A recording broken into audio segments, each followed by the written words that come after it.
Allah Azza wa Jalla said, لَيْسَ بِأَمَانِيِّكُمْ وَلَا أَمَانِيِّ أَهْلِ الْكِتَابِ مَنْ يَعْمَلْ سُوءًا يُجَزَ بِهِ. And this is the part of the ayah. So it's not about what you wish or not about the wishes of the people of the book. Whoever does evil will be requited for it. They're going to have to answer for it. Some of the companions in Sahih Muslim, the narration mentions that some of the companions were very disturbed when they heard this, because who doesn't do some level of su? Who doesn't do some sins?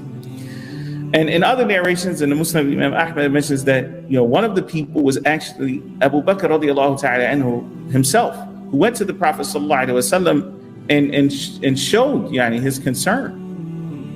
And so the Prophet sallallahu alaihi wasallam says, not as your understanding. He said, Alasta tansab, alasta tahzan. Do you not, face some difficulty? Do you not find yourself exhausted at times? And in some of the other narrations, it talks about even being pricked by a thorn, that all of this is the jaza of the believer, right? So this is Allah subhanahu wa ta'ala bringing those difficulties to the believer in this life that expiates their sins for them. There's nothing that a believer faces in this life of harm, of even emotional stress that a believer goes through, seeking the reward from Allah subhanahu wa ta'ala and being patient with it, except that they're rewarded for it. So this is what the Prophet sallallahu alaihi wasallam mentioned to the companions, that it's not as you think that you're going to face that punishment in the hereafter from Allah subhanahu wa ta'ala. Another example, and this is a famous one that comes from Surah Al-An'am, but I think it's very important for us to ponder over it, because again, the Quran was revealed to the Prophet sallallahu alaihi wasallam, who was talking primarily to this group of the people who understood Arabic the best, and yet they still had questions. How much more so for a person who's reading a translation, for example, and we don't even know if the translation is correct. In any event, so when Allah subhanahu wa ta'ala revealed الَّذِينَ آمَنُوا وَلَمْ يَلْبِسُوا إِيمَانَهُمْ بِظُلْمٍ أُولَٰئِكَ لَهُمُ الْأَمْنُ وَهُمْ مُهْتَدُونَ. Those who believe or those who have faith and then do not mix their faith with dhulm. Now, dhulm, linguistically, it means any wrongdoing, any form of oppression, whether a person is oppressive in their relationship between them and Allah subhanahu wa ta'ala, whether they're oppressing themselves or oppressing other people. Those who believe and do not mix their faith with wrongdoing, أُولَٰئِكَ لَهُمُ الْأَمْنُ وَهُمْ مُهْتَدُونَ. They are the ones who have security, and they are the ones who are guided.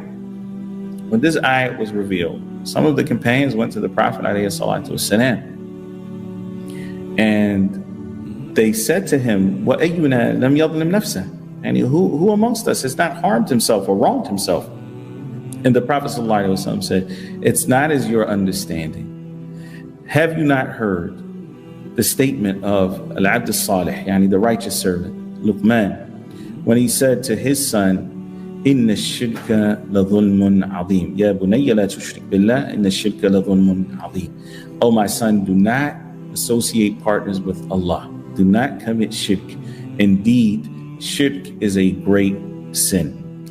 Or it is a great dhulm. It is a great wrongdoing. So here he's saying that Allah subhanahu wa ta'ala is saying those who believe and don't mix their iman with shirk, right? So they heard this, it bothered them. They went and sought clarification from the Prophet alayhi salatu wasalam. I think it's very important for us to just take a step back very quickly. If we think about those three examples, we see that something first disturbed them. And I don't mean that they were questioning Allah subhanahu wa ta'ala, or they were questioning the veracity of the Quran. No, but they, inside of themselves, something didn't feel right.